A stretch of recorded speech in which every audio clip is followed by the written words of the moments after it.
आप कभी ऐसी जगह गए हैं जहां नीचे उतरते उतरते ऐसा लगे कि आप जमीन में नहीं बल्कि समय के भीतर उतर रहे हो, जहां हर सीढ़ी एक सवाल पूछती हो, जहां खामोशी इतनी गहरी हो कि आपकी अपनी सांसों की आवाज भी अजनबी लगने लगे।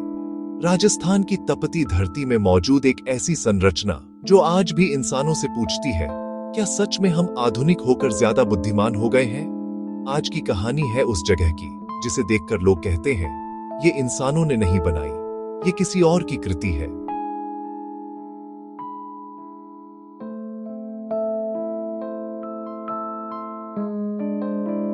नमस्कार दोस्तों, कथा तरुवर चैनल में आपका स्वागत है। मेरा नाम अमित है और मैं वर्षों से मनोविज्ञान पढ़ाता रहा हूं।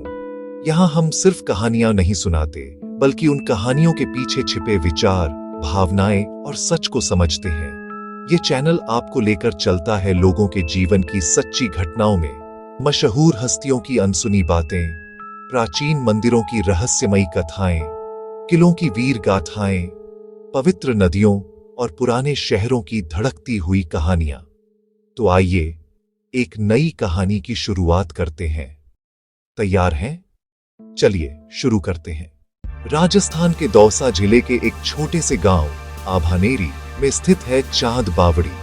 पहली नजर में यह सिर्फ एक बावड़ी लगती है, लेकिन जैसे ही आप पास जाते हैं आपको एहसास होता है ये सिर्फ पानी का स्रोत नहीं, ये मानव सोच की गहराई का प्रतीक है। करीब 13 मंजिल गहरी, लगभग 300 से अधिक सीढ़ियां और एक ऐसा ज्यामितीय पैटर्न जो किसी भी कोण से देखने पर आपको भ्रम में डाल देता है। सीढ़ियां ऊपर से नीचे उतरते हुए ऐसे बिखरती हैं जैसे कोई गणितीय मंत्र पत्थरों में लिख दिया गया हो।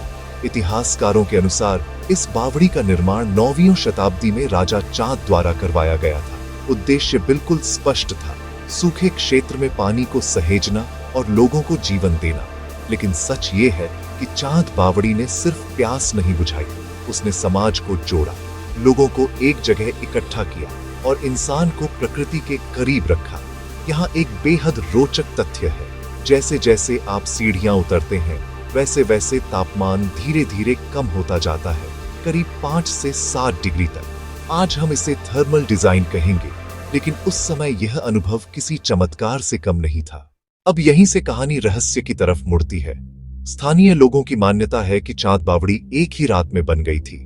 कहा जाता है कि दिन में काम शुरू होता और रात में कोई अदृश्य शक्ति इसे पूरा कर देती।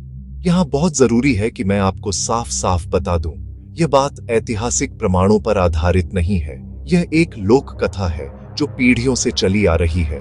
इतिहास कहता है कि इतनी विशाल संरचना बनने में कई साल लगे होंगे, लेकिन सवाल यह है, अगर ये सिर्फ कहानी है तो इतनी परफेक्ट समरूपता कैसे संभव हुई? यही वो जगह है जहां तथ्य खत्म होते हैं और जिज्ञासा शुरू होती है।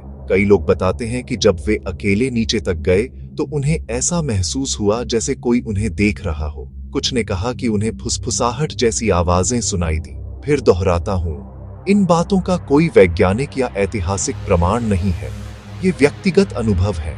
और मनोविज्ञान के अनुसार इतनी गहराई, अंधेरा, ठंडक और सन्नाटा मानव मस्तिष्क को भ्रम की स्थिति में ले जा सकता है।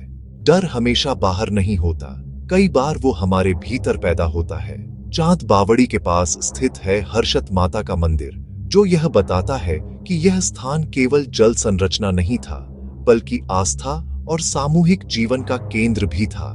लोग यहाँ स्नान करते थे, पूजा करते थे और जीवन पर चर्चा करते थे।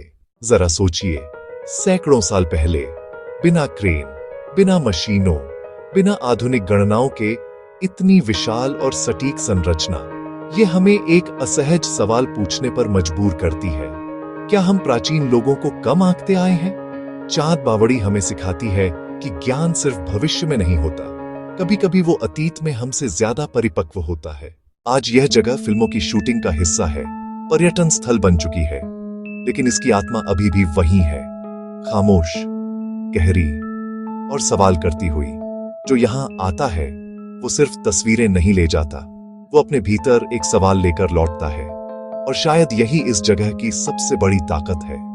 तो दोस्तों, चांद बावड़ी कोई डरावनी कहानी नहीं, बल्कि यह हमें हमारे इतिहास की समझदारी और हमारे मन की कल्पना शक्ति दोनों से आमने सामने लाती है। अगर आपको यह कहानी पसंद आई, अगर आप इतिहास को सिर्फ तारीखों में नहीं बल्कि एहसास में जीना चाहते हैं, तो वीडियो को लाइक कीजिए, चैनल को सब्सक्राइब कीजिए और इसे शेयर कीजिए उन लोगों के साथ जो सवाल पूछने से डरते नहीं। मैं हूं अमित और आप देख रहे हैं कथा तरुवर, जहां कहानियां सिर्फ सुनाई नहीं जाती, महसूस की जाती है। फिर मिलेंगे एक नई रहस्यमयी यात्रा के साथ। तब तक के लिए नमस्कार।